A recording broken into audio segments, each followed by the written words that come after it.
राधे राधे, जय श्री कृष्णा। आज की वीडियो में आपको महाभारत के प्रमुख पात्रों में से धर्मराज युधिष्ठिर के बारे में बताने वाली हूँ। महाराज युधिष्ठिर धैर्य, क्षमा, सत्यवादिता आदि दिव्य गुणों के केंद्र थे। धर्म के अंश से उत्पन्न होने के कारण ये धर्म के गुण तत्वों के व्यवहारिक व्याख्याता तथा भगवान श्री कृष्ण के अन्य भक्त थे। बचपन में ही इनके पिता महात्मा पांडु स्वर्गवासी हो गए। तभी से ये धृतराष्ट्र को अपने पिता के समान मानकर उनकी प्रत्येक आज्ञा का पालन करते थे।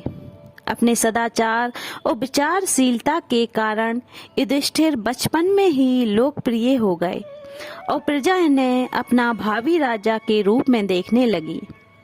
दुर्योधन इनकी लोकप्रियता से जलता था और पांडवों का पैतृक अधिकार छीनकर स्वयं राजा बनना चाहता था। इसलिए उसने पांडवों को जलाकर मार डालने के उद्देश्य से बर्णावत में लक्षागृह का निर्माण किया। उसने अपने प्रज्ञाहीन पिता को बहलाकर कुंती सहित पांडवों को बर्णावत भेजने का आदेश भी पारित करा लिया। अपने ताऊ की आज्ञा समझकर युधिष्ठिर अपनी माता और अपने भाइयों के साथ वर्णावत चले गए। किसी तरह विदुर की सहायता से पांडवों के प्राण बचे। इधर दुर्योधन ने हस्तिनापुर के राज्य पर अपना अधिकार कर लिया। द्रौपदी स्वयंवर में पांडवों की उपस्थिति का समाचार सुनकर धृतराष्ट्र ने विदुर को भेजकर उन्हें बुलावा भेजा। उन्होंने युधिष्ठिर को आधा राज देकर खंडवा प्रस्थ में रहने का आदेश दिया।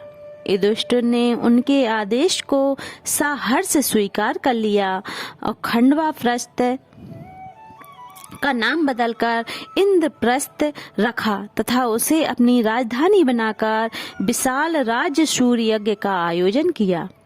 राजसूय यज्ञ में बड़े बड़े राजाओं ने आकर युधिष्ठिर को बहुमूल्य उपहार दिए और उन्हें अपना सम्राट स्वीकार किया। दुर्योधन पांडवों के इस उत्कर्ष को देखकर ईर्ष्या से जल उठा और उसने छल कपट धूर्त में पांडवों का सर्वस्व हरण कर लिया। कुल वधू द्रौपदी को नग्न करने का घृणित कर्म किया। अर्जुन और भीम जैसे योद्धा कुरुकुल का संहार करने के लिए तैयार बैठे थे। फिर भी धर्मराज ने धर्म के नाम पर सब कुछ सुन लिया और सह लिया। जिस दुर्योधन ने पांडवों का सर्वस्व अपहरण करके उन्हें दर दर का भिखारी बना दिया था, वही जब अपने भाइयों कुरुकुल की वधुओं के साथ चित्रसेन गंधर्व के द्वारा बंदी बना लिया गया, तब अजातशत्रु युधिष्ठिर ने अपने भाइयों को आक्रमण का आदेश देते हुए कहा, आपस में विवाद होने पर कौरव 100 और हम 5 भाई हैं, परंतु दूसरों का सामना करने के लिए तो हम मिलकर 105 होना चाहिए। पुरुषों उठो और जाओ, कुल के उद्धार के लिए दुर्योधन को बलपूर्वक छुड़ा कर ले आओ। अपने शत्रु के साथ भी इस प्रकार का सद्व्यवहार महाराजा युधिष्ठिर की अजात शत्रुता, धर्म प्रियता और नीतिज्ञता की सीमा है।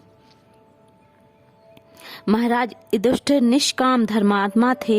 एक बार उन्होंने अपने भाइयों और द्रौपदी से कहा, मैं धर्म का पालन इसलिए नहीं करता कि मुझे उसका फल मिले। फल के लिए धर्माचरण करने वाला व्यापारी है, धार्मिक नहीं। वन में यक्ष रूपी धर्म से उन्होंने अपने छोटे भाई नकुल को जिलाने की प्रार्थना की। यक्ष के यह पूछने पर कि तुम अर्जुन और भीम जैसे योद्धाओं को छोड़कर नकुल को क्यों जलाना चाहते हो, युधिष्ठिर ने कहा, मुझे राज्य की चिंता नहीं है। मैं चाहता हूँ कि मेरी कुंती और माद्री दोनों माताओं का एक एक पुत्र जीवित रहे। युधिष्ठिर की इस सद्बुद्धि पर यक्ष ने उनके सभी भाइयों को जीवित कर दिया और शरणागत कुत्ते के लिए इंद्र के लिए प्रस्ताव को ठुकराते हुए धर्मराज ने कहा, जिस स्वर्ग के लिए आश्रित शरणागत धर्म का त्याग करना पड़े, मुझे उस स्वर्ग की कोई आवश्यकता नहीं है। सच में धर्म की वृद्धि के लिए महाराज युधिष्ठिर के चरित्र का मनन करना चाहिए कि धर्म किसे कहते हो, धर्म पर कैसे चला जा सकता है। तो हमें उसके लिए युधिष्ठिर का अनुसरण करना चाहिए। जय श्री कृष्णा। दोस्तों, वीडियो कैसा लगा कमेंट करके जरूर बताएं।